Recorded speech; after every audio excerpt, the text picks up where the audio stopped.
This is Tim, and this is Deconstructing Comics.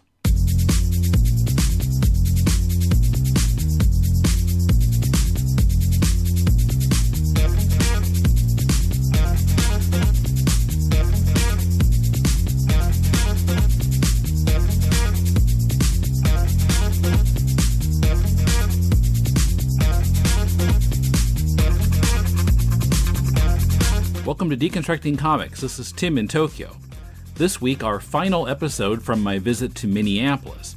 In the previous episodes, you've heard people mention the Minneapolis College of Art and Design, or MCAD, which offers a Bachelor of Arts degree in comic art. We'll be hearing from Barbara Schulz, a professor at MCAD who helped to establish the program. I asked her about her experience in comics, as well as some issues facing up-and-coming creators, like accreditation of comic arts programs, learning to market yourself, and publishers that get new artists to sign away the rights to a work that the publisher might not even put out. Some of these issues came up in my conversation with Twin Cities area creators John Bivens and Eliot Rahal. You heard the first part of my conversation with them in episode 561. You'll hear the rest in just a moment. First, just a reminder that you can help this podcast by making your Amazon purchases via deconstructingcomics.com/Amazon and make that your bookmark for future purchases. We'll then get a percentage of what you spend. It costs you nothing extra and helps us cover web hosting and the other costs of presenting this show every week. We really appreciate your support. And now the rest of my conversation with John Bivens, artist on Image Comics' Spread and Dark Engine, and Eliot Rahal, writer of Bloodshot's Day Off and other books from Valiant. We were talking in the cafeteria at MCAD. After my first question, John Bivens speaks first.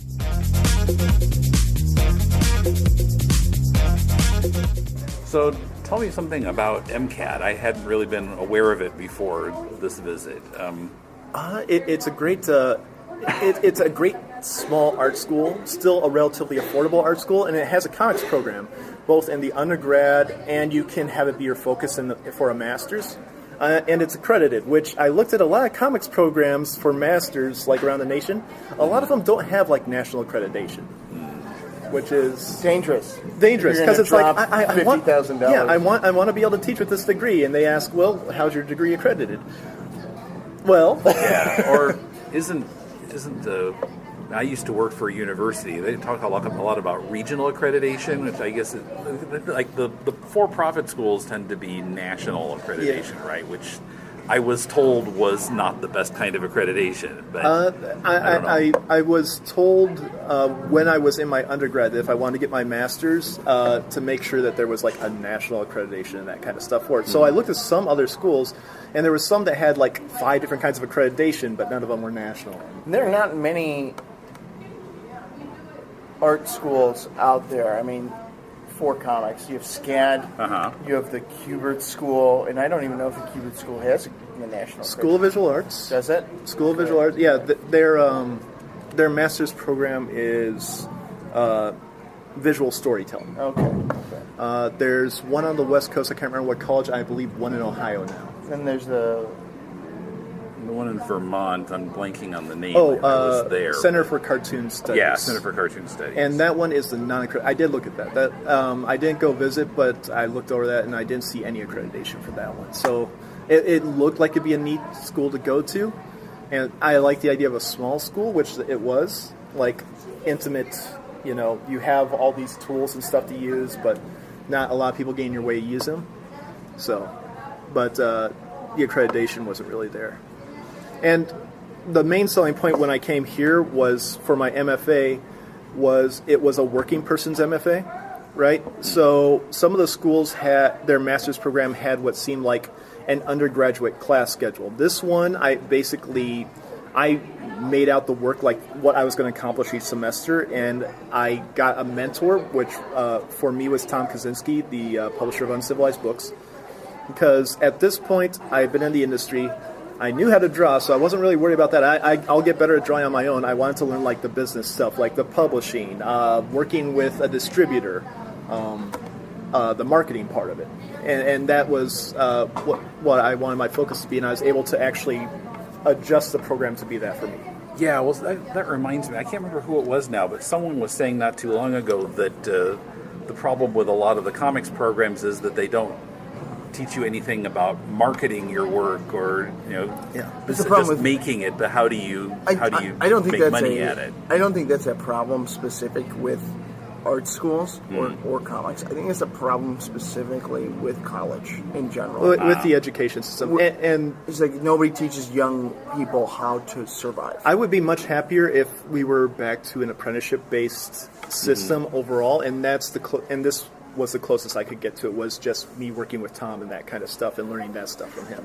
So, yeah, well, and Steve Bissett, who teaches at the Center for Cartoon Studies, has I've met him. He's talked a lot about how some of a lot of the publishers just like take away all your rights and may not even actually publish your work. It's really a bad market if you don't know what you're doing. But that's getting harder now because there's more conversation about it, and there are more resources for people like Katie Lane, who is, if you're hanging out to Portland, she actually works with a lot of comic creators about their legal rights and that kind of stuff. So she's a lawyer and works with copyright, but she specifically works a lot within the comic book system. Some other creatives, but I think her husband is a comic creator. So it sounds like the building is farting. They're doing construction on 2 floors above us. Oh, I see. I see. Like directly above us. So Katie Lane is in Portland. I believe she's in Portland now. Yeah. Okay.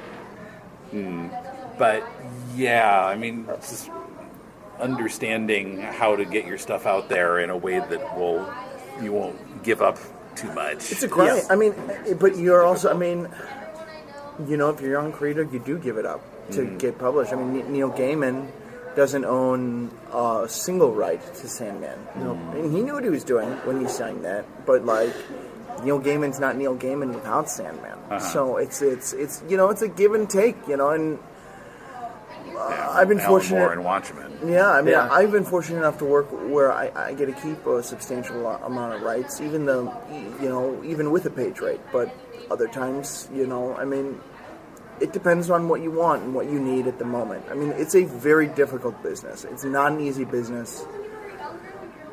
There's a lot of promises that could be made, and everybody wants to try and be professional, but also everybody wants to be liked, and you can't be both. And so it's difficult. It's certainly difficult. And the comic industry hires for a lot of jobs from within, to where one aspect of working in comics may not translate to that new job you're being hired to. So it's kind of weird how,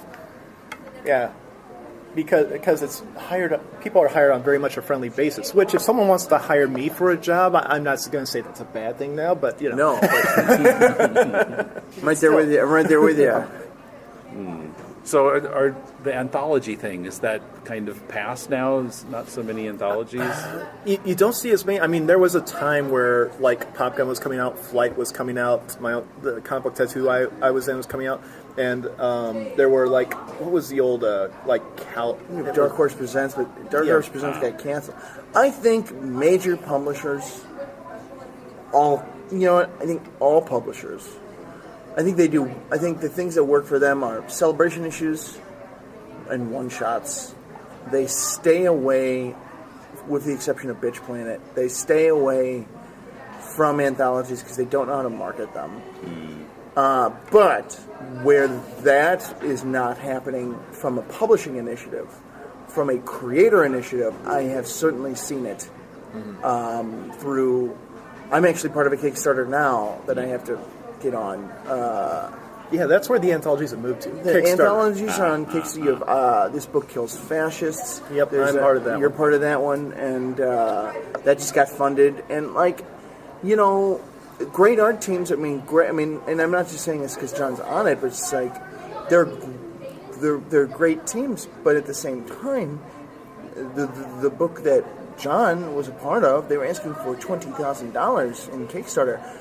That's if I owed somebody $20,000, I would just drive off a cliff. Like, and to put where that is for an extremely reduced page rate for a lot of us that work professionally in there, because it was a project being put together by a bunch of people that knew each other, and that knew each other, but also respected each other, and also like it didn't require, these anthologies don't require a huge time commitment. And on the other side of that, when at the time in like the mid 2000s, whatever, if you were in an anthology, you weren't paying for it at all. So getting a page rate at all for an anthology is amazing. Yeah. I think I got, when I broke into Dark Horse Presents, I think I got $300 for writing Dark Horse Presents. $300 on an ash can. It was an ash can I initially made that I pitched to Dark Horse that they took, and I spent $1,500 on the ash can, and I ended up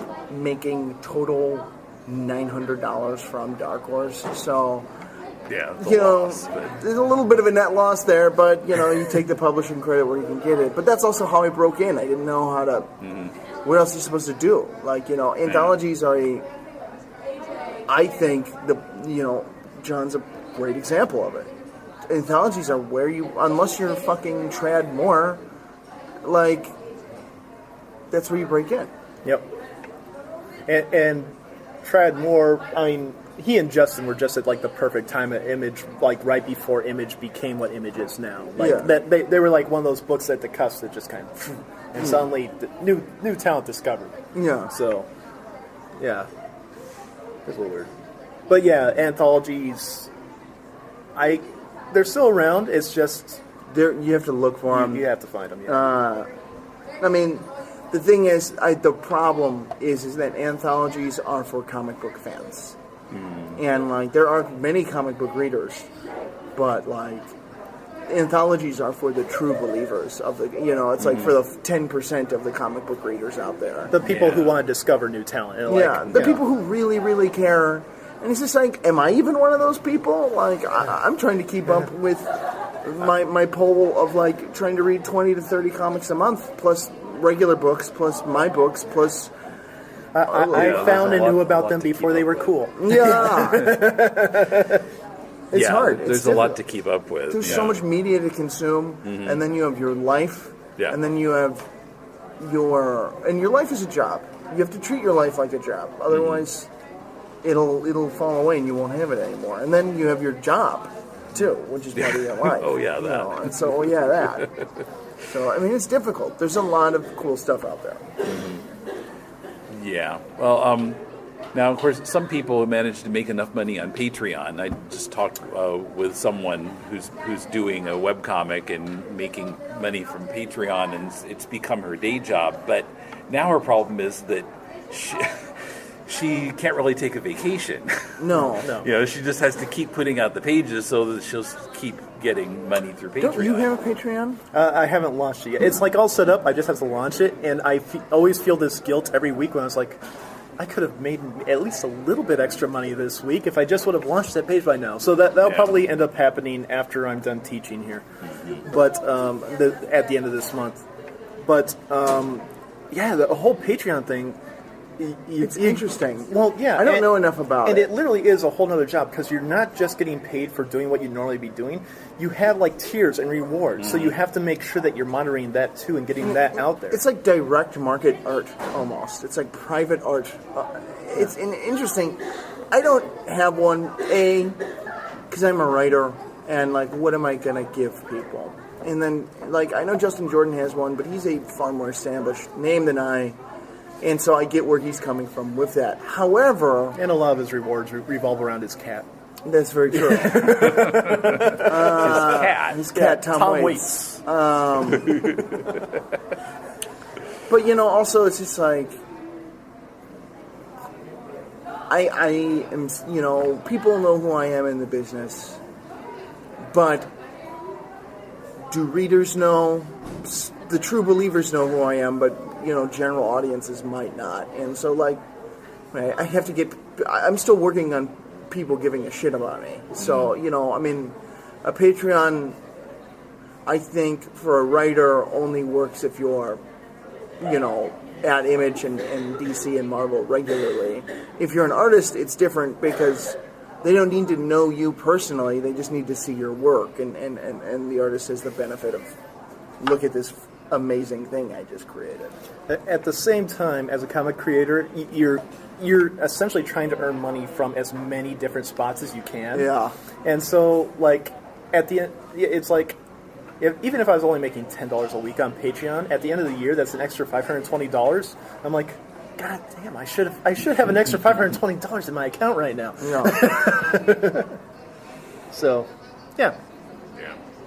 Well, I'm trying to do it for the podcast too, but I have the same issue. Like, okay, well, what kind of extras am I going to put out?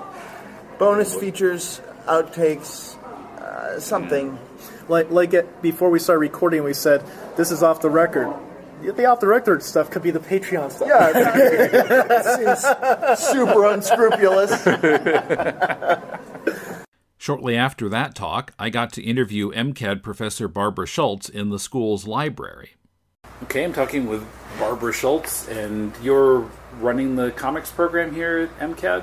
Well, I'm the full-time professor at MCAD, so I guess I do teach the majority of the classes and answer the majority of the questions for the administration, yes. Yeah, and your profile on the MCAD site says you helped to start the program? Yeah, yes. I wasn't here at the very, very beginning. Okay. I think the beginning was in around 96, 97. And then I started teaching around 2000. So I have been here for 17 years. Okay. So I guess that's a fair thing to say. Yes. Okay. Well, because it specifically says that you helped establish the comic art degree program. Okay. So I've done a lot of the class curriculum sort of planning with and sort of establishing sort of the layout and the look of it with the school, yes. Okay. The rolling stuff. Yes, that's my very, if anybody hears that, that's my very interesting text message sound. So, well, how do you go about putting together a program like that? What considerations do you have to? Well, the program had been running for a little bit with some classes, so there was already some knowledge on what was sort of working well, and what could still, be used by the students when I came on. So I think one of the things you do and sort of start with is just sort of your own experience in comics. I came from a background of working within the mainstream. So I was a studio artist for Peter Gross in town here, and then I had my own freelance studio doing inking work too. So there's a certain skill set traditionally that comes with comics and making comics. So we kind of started there, bringing those experiences in, and I kind of reached back to my own learning process on how did I learn to make comics. Part of that was sort of being, in a studio, that kind of traditional learning from other artists sort of way. So there was some just sort of breaking down the different parts involved with the comic process, and then just sort of my own learning experience that kind of helped shape, what should be happening in classes, and then what type of classes might be needed to kind of nurture both craft, a sense of craft, but also concepting and storytelling. Because I think here at MCAD, we do want them to become, storytellers, not just, the artist. They can tell their own stories. Concepting, what do you mean by that exactly? Oh, well, coming up with the ideas. Okay. So more of the writing aspect of it? Sort of the writing, sort of the creating and the writing. Or just like what would be an interesting character, what might be an interesting story, and how to kind of like honor your thought process and nurture it. Yeah. So what's your background in terms of making comics? What have you done? Well, when I was working in the studio with Peter, we worked on things mainly for DC Comics Vertigo. and then also some Marvel. So primarily what we worked on for Vertigo was books of magic, books of fairy, a little bit of Lucifer, although I was sort of exiting the studio when Peter started working on that. But Marvel was sort of fun. There was Doctor Strange, just a bunch of sort of, crazy fill-in issues on things too. I got to help finish the book where Intelligent Hulk, where he wore sneakers or something like that. I got to ink an issue of Doctor Strange that Marie Severin penciled, which to me was sort of amazing to ink something by one of the female creators in comics. That sort of took me aback when that came across my desk. And you've done mostly inking? Well, with Peter I did sort of a lot of finishing pencils and inks, a lot of backgrounds, work on figures. Sort of like the pages would just sort of get passed and forth. Once he handed me a page with a big X on it, and he said, "Draw New York City." So I drew New York City. So that was really fun, and I learned quite a bit through that process. When I went freelance, the first thing for myself outside of Peter's studio, the first portfolio I had was an inking portfolio. So I picked up work that way. And I knew some people who were looking for inkers. So Tim Seeley was working with Devil's Due on, I think it was like G.I. Joe and some of his own projects.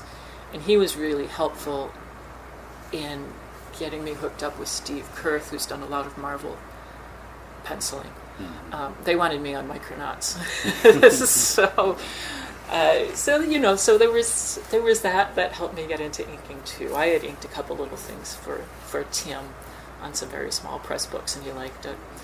So that sort of really helped me kick off my own studio a bit. Yeah. I see. So what kind of comics did you read growing up, or did you read comics? Oh, yes. I have 3 older brothers. Okay.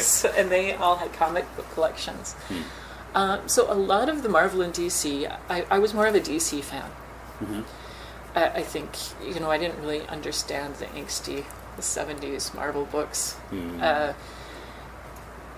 I loved Bizarro and Legion of Superheroes and The Flash. Like those were I think my 3 favorite comics growing up. Okay. But then my father had some wonderful collections of Charles Adams' Family, and the Marvel paperback parody books. Okay. So, and some of the old, the old Mad stuff. So I feel like I had a nice wide range and exposure for the time period of comics. I see. Okay. Now, I'm always kind of curious about programs that are teaching making comics. And there aren't that many of them in the U.S. There are like Center for Cartoon Studies and SCAD and California College of the Arts and Cupid School. And one question that comes up, if I were trying to choose a program, one question that comes up is accreditation. And I guess each of these programs has sort of a different situation where accreditation is concerned. What's the situation here? Well, we have national accreditation. Okay. So we have accreditation through 2 of the major school accreditation boards. That's part of the MCAD system is one, and the NASAD. My accent might be getting that wrong, but it's NASAD, I think. And they're national boards that sort of come in and really look at the program. They're necessary also for some federal funding, but they're peer run, and they really sort of look at each school to see, is this program actually, giving value to the students? So it's sort of like an outside people coming in and really looking at all the nooks and crannies of a program. Does that make sense? Yeah. Yeah. Well, I used to work for, it wasn't an art school, it was a university that contracts with the military in Japan and other places. So I have some familiarity with it. But now, in that case, we tended to talk up regional accreditation, and I don't really understand how. What do I want to say? I mean, I guess for this school, it's national accreditation, and the administrators at our school were always like, regional accreditation is better, and I wasn't quite sure how that fits together. I'm not really sure either. I mean, I know we have national and regional accreditation, and I think both are important for different reasons. I think, yes, and did you say from the university standpoint, or so it was or the military standpoint? Well, it was University of Maryland, University College. So since it's a state school, maybe that's why regional was so important to them. I don't know, but yeah. We should get my chair down here to answer those questions. And then I was just. Oh, I was just going to say, and for comics, it's interesting because it's a newer degree, maybe around the mid-90s for accreditation. So they don't have as much to compare it to. Yeah. So you really have to, when you're building your folder to show them, it's an interesting process for comics because you have to sort of talk in terms they might understand from other types of programs, like maybe from a writing program, or maybe from an illustration, or maybe from a design. So we're kind of having to create a language for the accreditors. Is that sort of right? Yeah, it's really a new thing. It's not like teaching science or something where there's so much history to it. And then for some of the accreditation boards, that's who's coming in. It might be a doctor, it might be a scientist. So for some of the accreditations, it is other artists coming in. And then for other accreditations, it might be a wider range of academic scholars coming in to look at the programs. Who don't know anything about comics. or art, or small schools. Right, yeah. Well, and I was looking just while I was eating lunch, because in the interview that I did before lunch, the subject of accreditation came up, and Center for Cartoon Studies has this comic up on their website explaining their accreditation situation, and they're not actually currently accredited, and they're explaining why that is, and part of it is they point out that often it takes a school about 20 years to be accredited. So, and as of the time this comic was written, the school was only 10 years old. So that makes sense. So do they have like Vermont State accreditation, or?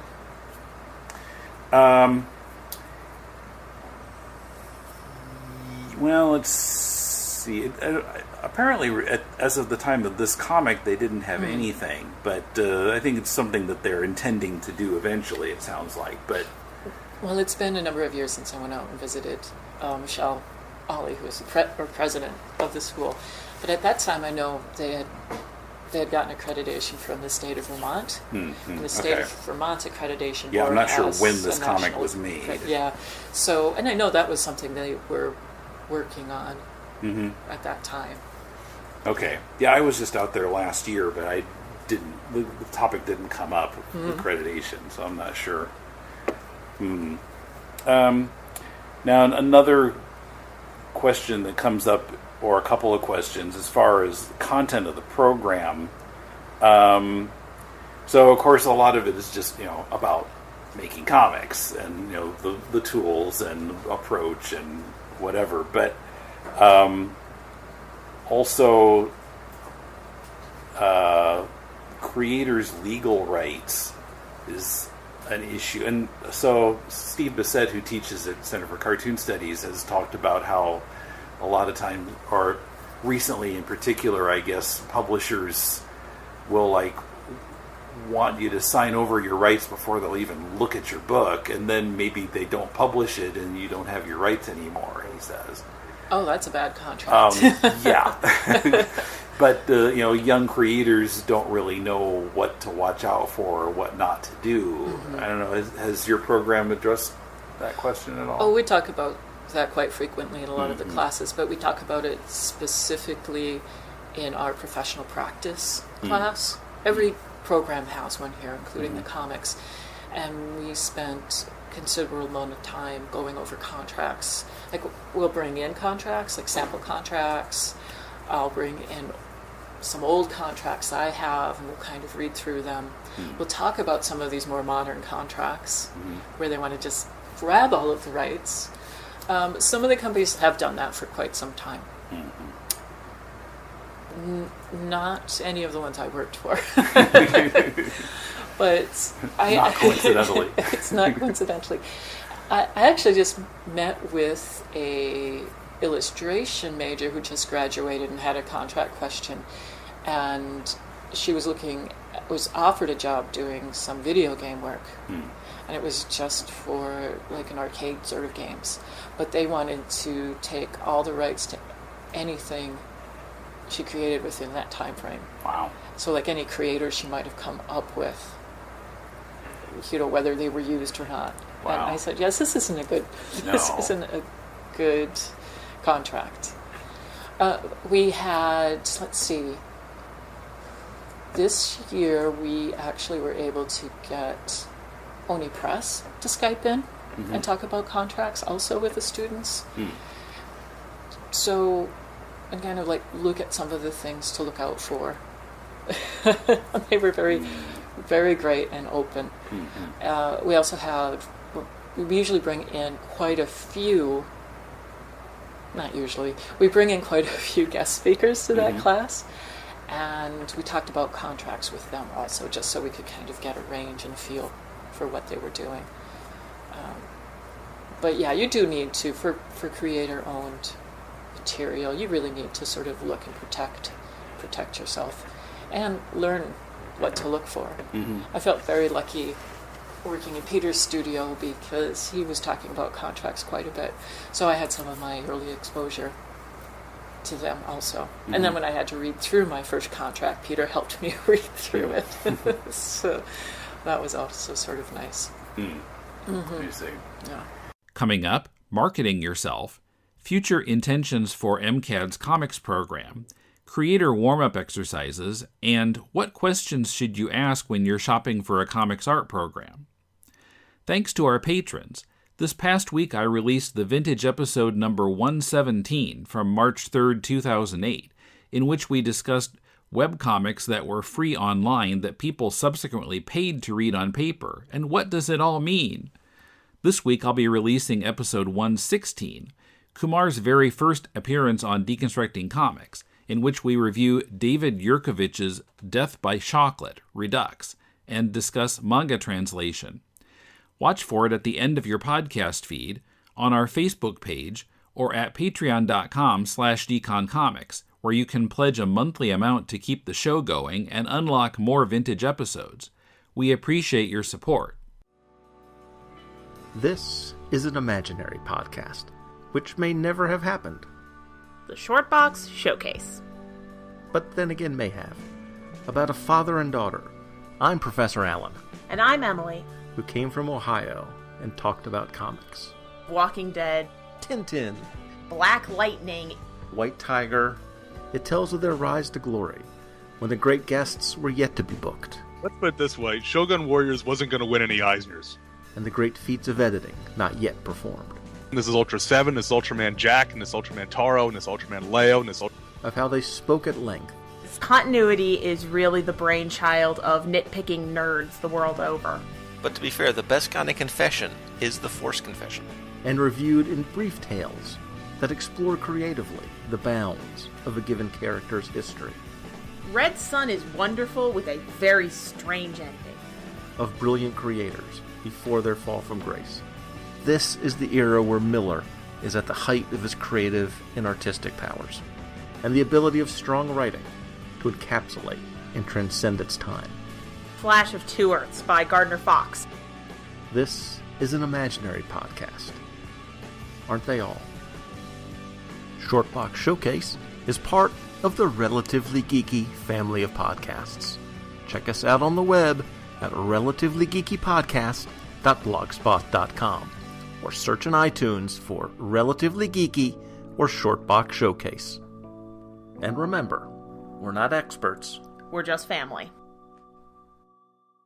And then another thing is, nowadays there are a lot of ways that people can self-publish stuff, webcomics or, various companies that will do print on demand and whatever. But then you got to market your stuff by yourself, and a lot of artists don't have those skills. Has your program addressed that question at all?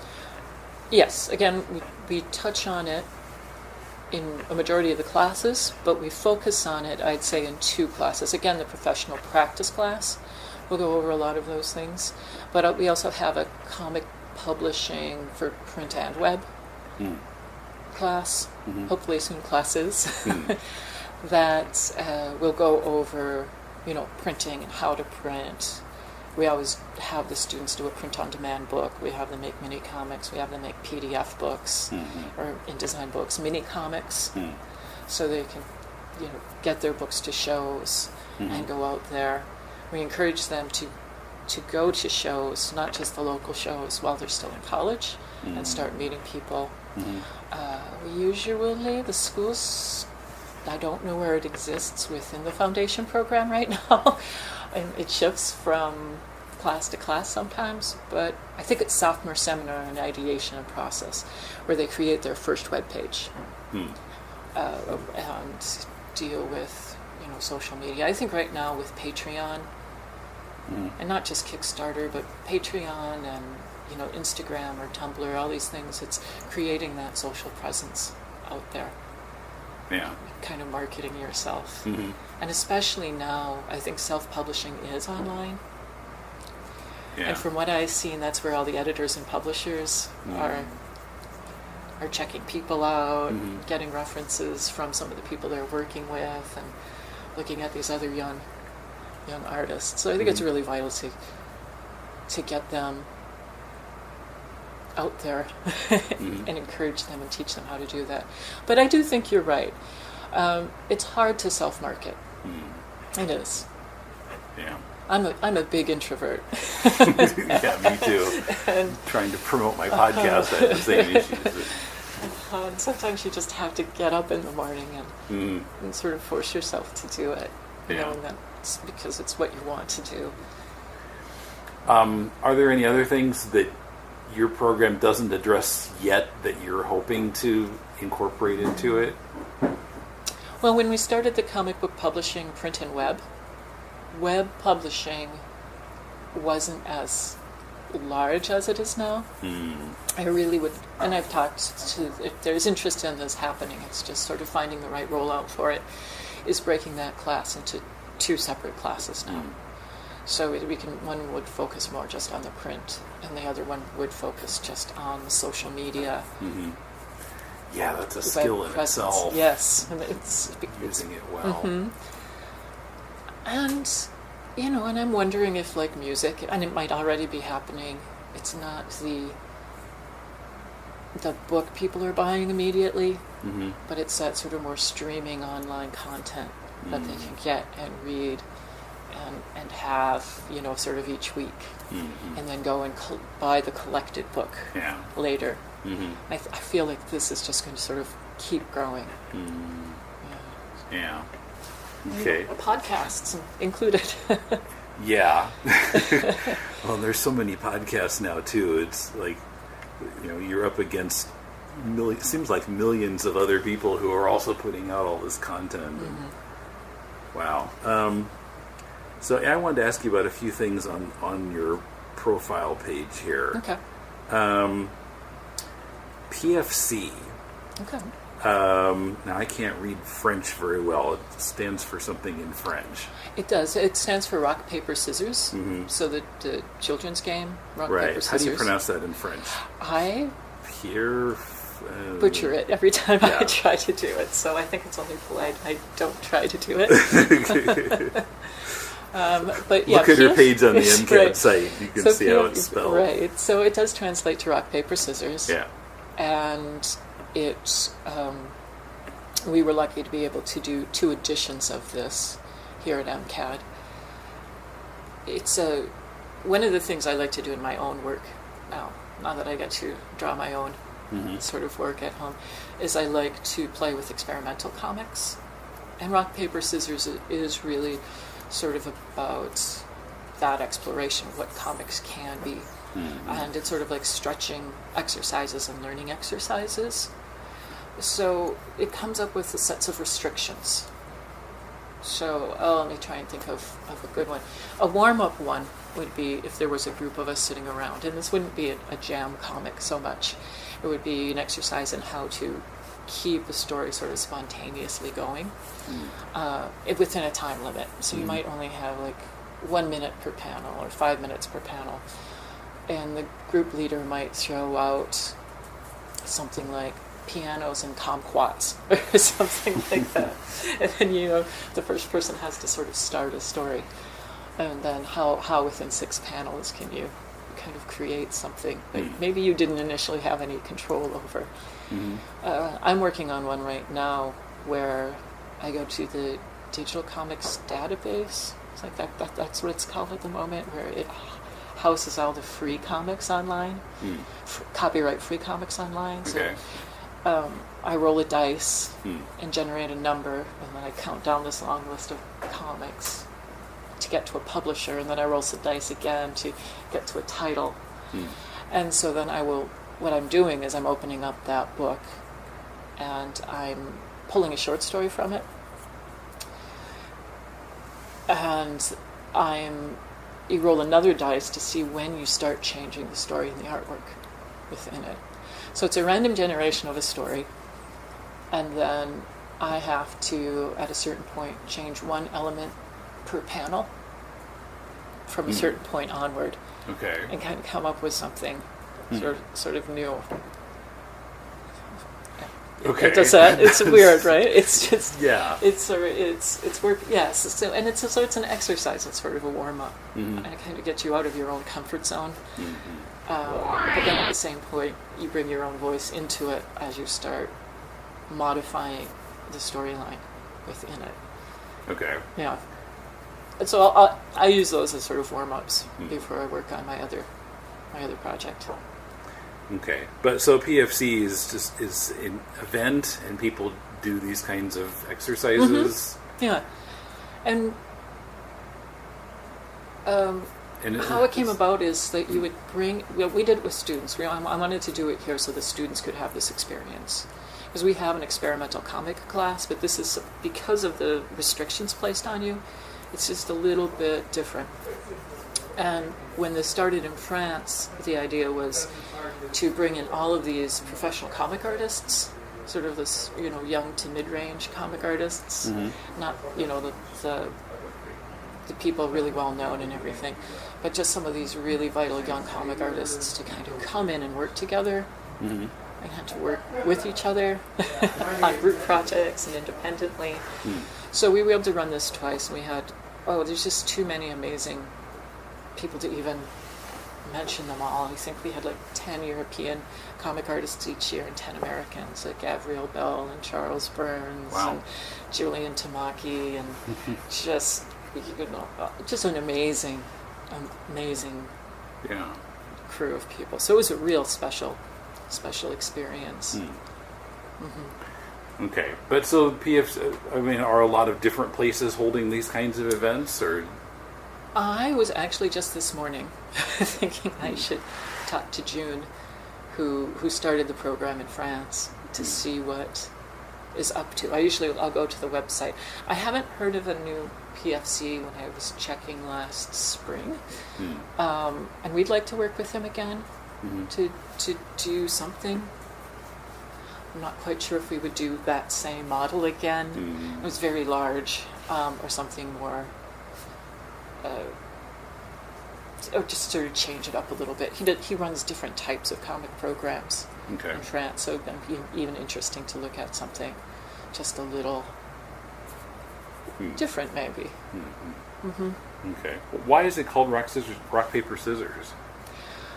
It was the name they came up with to sort of help foster that sense of play and creativity within the project. Okay. And never quite knowing what the other person's going to throw down, I suppose. I see. Yeah. Kind of random aspect, or like not quite sure what to expect. Now, what's this about a personal project focusing on the formal structure of the vignette in comics? Oh, that's my the Hitchhiker Vinaigrette series. I have done 5 of those little vignettes so far, and I was playing with, memory comics, vignettes, semi-fictional, semi-autobiographical works, and I have always worked, for me, like there was this larger structure to a story, the beginning, the middle, and an end. And actually, to talk about James Sturm again, when I was reading some of his first work, I didn't quite get it because it didn't seem like it had an idea, and that had me start thinking about memory stories and vignettes more, and what did compose that as a different type of story structure. So I was very interested in and then also working in like 18 to 22 pages. I was like, well, how much story can you can tell a lot of story in 2 to 5 pages, right? So I was very interested in that kind of formal aspect of compressing my own stories down, but keeping a kind of more modern, decompressed story feeling, like you'll find in more, Japanese comics, where everything's not that 6-panel American compressed story. So how could you... So a short story, but it doesn't feel like it's all crammed. Like it's not all crammed.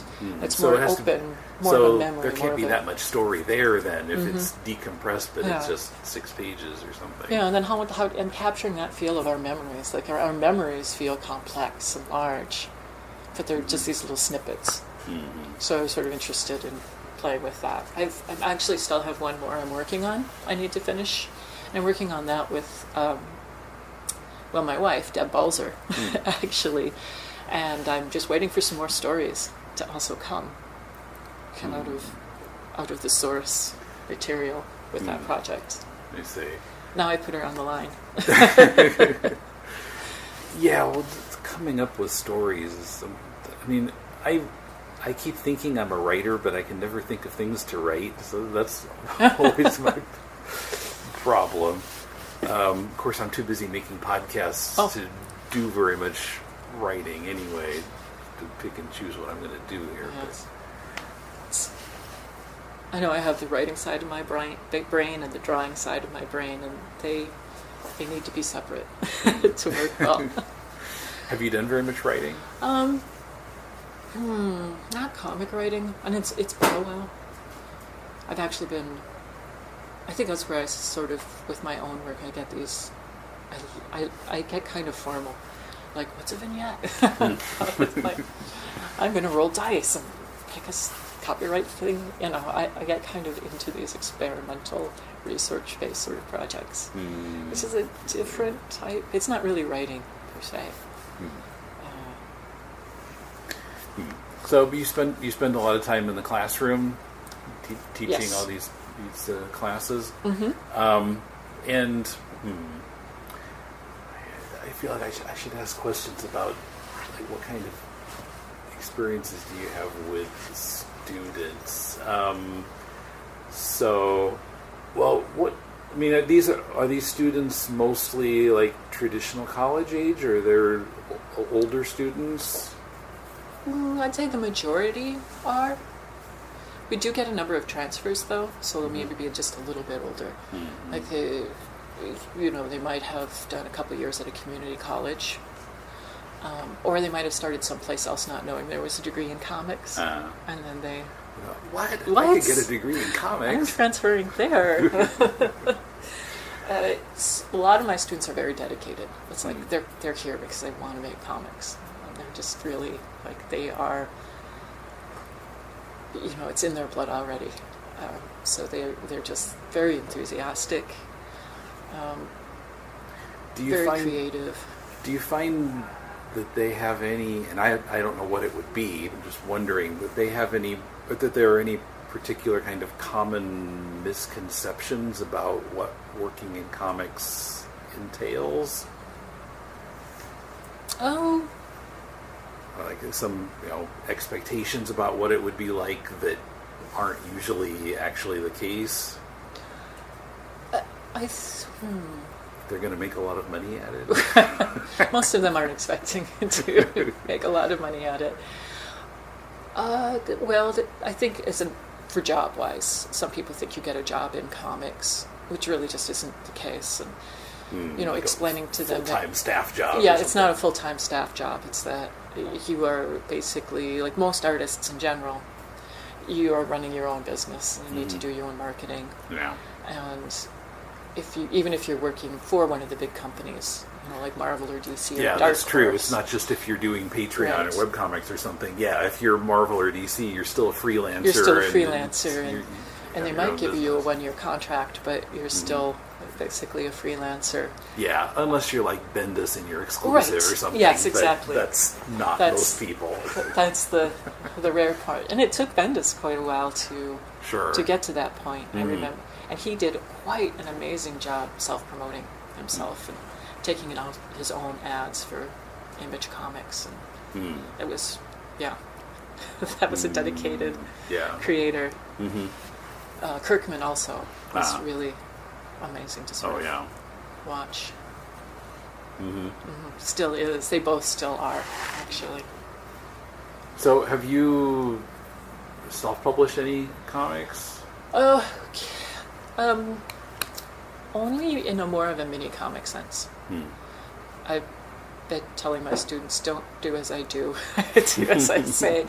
I'm a little distracted by MCAD right now. But definitely have done a few mini comics, including Hitchhiker Vinaigrets. I need to rework my website again. Start getting them all up on there. Had a student who actually volunteered to do that for me. I'm thinking of calling her up. I'm working on a graphic novel with a local playwright, and hopefully that will start showing up online a little bit, some little snippets soon. Now this is something about recent books about myths, biographies, science graphic novels. It's not very specific here. What are those things? So after I was sort of finishing up with Micronauts, and I was looking for some other jobs, two different educational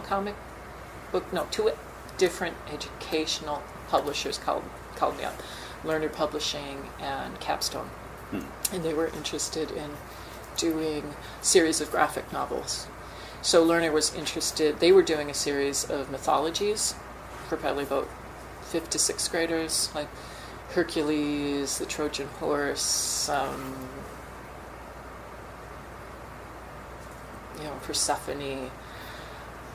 So I worked on a couple of those with Steve Kurth and Tim Seeley, who I said, yes, I'd love to ink them. And then they said, do you know any pencilers? And I said, yes, I do. So I was able to call up friends. With Capstone, they were doing more readers, not, maybe 3rd to 5th grade readers. And they were doing biographies, so Eleanor Roosevelt, Benjamin Franklin, Teddy Roosevelt. Did I say Teddy twice? No, I said Eleanor. They also did a series of science projects. So one on adaptations, one on the digestive system. There was a series of books where people sort of, I can't remember what it was called, but there was this lead character who would go to different sites, like archaeological sites or historical sites, and then they'd sort of explore that area. Those were a lot, actually. I really enjoyed working on those books.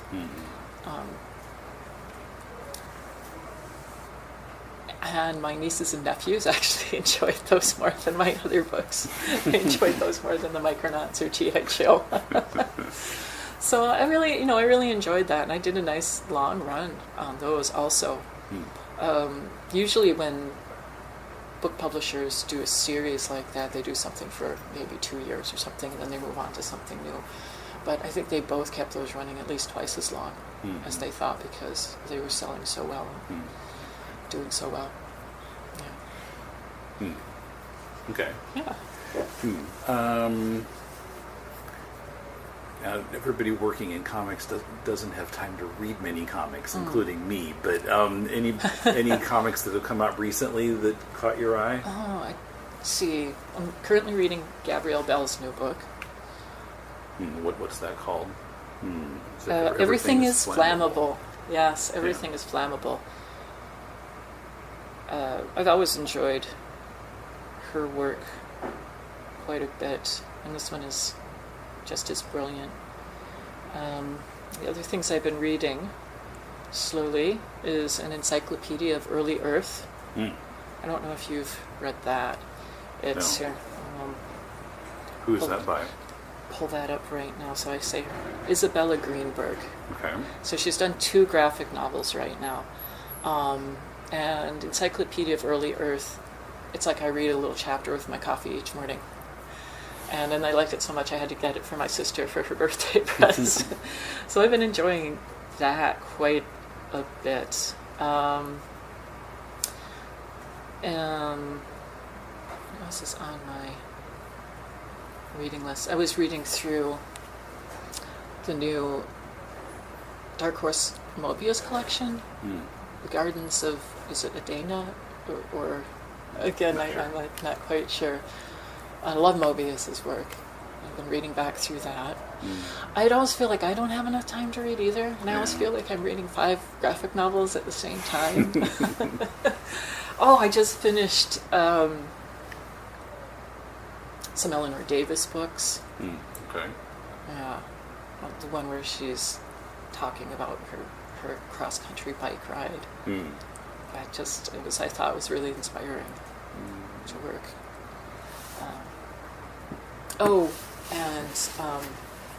I'm rereading Kevin Huizinga's Ganges series too. I heard about that on another podcast recently. Sounds interesting. His work is really interesting. I guess those books are a little hard to get a hold of. Yeah, I keep asking when he's going to compile them all, and he says, I'm kind of in the process of starting to think about that. Which I think it's going to be underway. Yeah, I actually had to hunt up 1 or 2 that I had missed that came out. I see. But I'd say those have been sort of at the top of my pile. Okay. Yeah. Just one other question about like comics schools. I mean, I'm sure that each one of them has its own strong points. If someone's shopping for a school, like what kinds of questions should they be asking about the schools that they're trying to choose the best one for them? Well, I think it's like, who am I and what do I want to be or do? Joe Cooper tends to focus more on sort of a more mainstream sort of superhero feel, traditional feel. It's more of a sort of a tech school for comics or something. I almost went there. But then I decided I wanted to also get a liberal education along with my art training. So I wanted more of the English and the history and the science classes also. So I chose to go to a university instead of the Kubert School, which I think might have been the only choice in my day for a comic school. I think if you go to the Vermont school, there's going to be you'll get a very strong feel for the sort of independent voice or the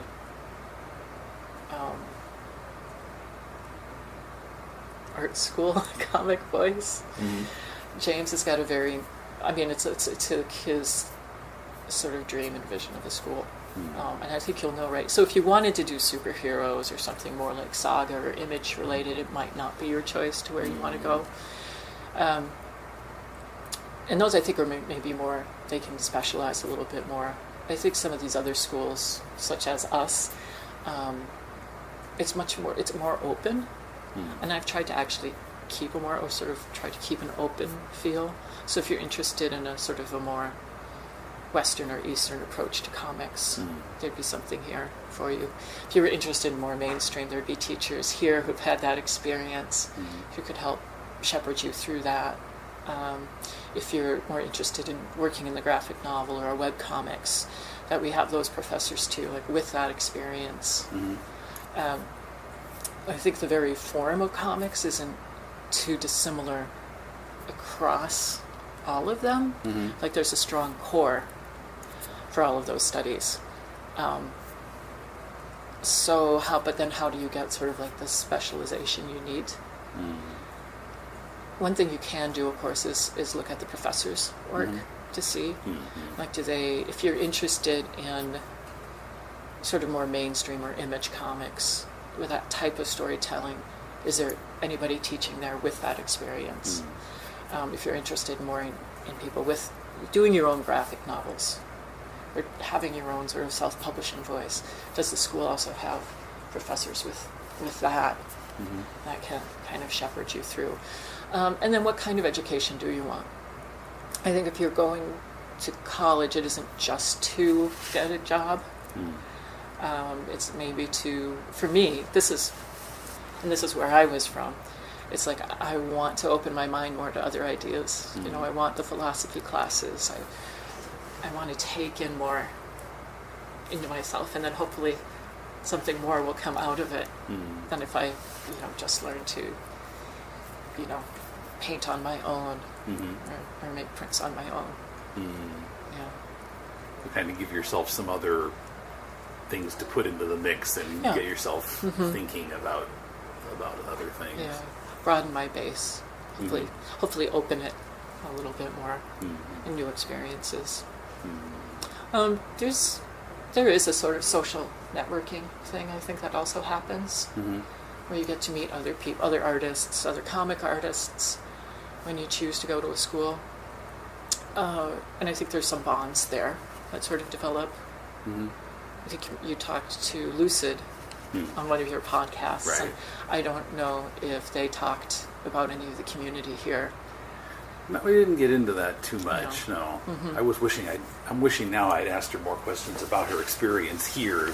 We just talked about MCAD a little bit. But. Yeah. And I meant MCAD. I mean, it's part of a really good comic community. I think before there was MCAD here, there was still a very good comic community. Minneapolis has a long history in comics. Charles Schulz, Wally Wood, Onward, Dan Jurgens, Doug Mankey, Ryan Kelly, Gordon Purcell, just a slew, and then independent comic artists also. Zach Satley, King Minnie Vincent Stahl was here, Tom Kaczynski's. So all of these people had ties to this area sort of long before MCAD. So I think there's something in the water in the Twin Cities. I see. Yeah. We were talking about how a lot of them seem to be DC people, like Chris Jones or Dan Jurgens or other people. Seem to have gravitated more to DC than Marvel for some reason. You're right. Although, of course, Dan Jurgens has done some Marvel work too, yeah. but he's been much more DC. Brent Schoonover in town's been kind of crossing back and forth a little bit between the companies too. But yeah, you're right. I had not really thought of that.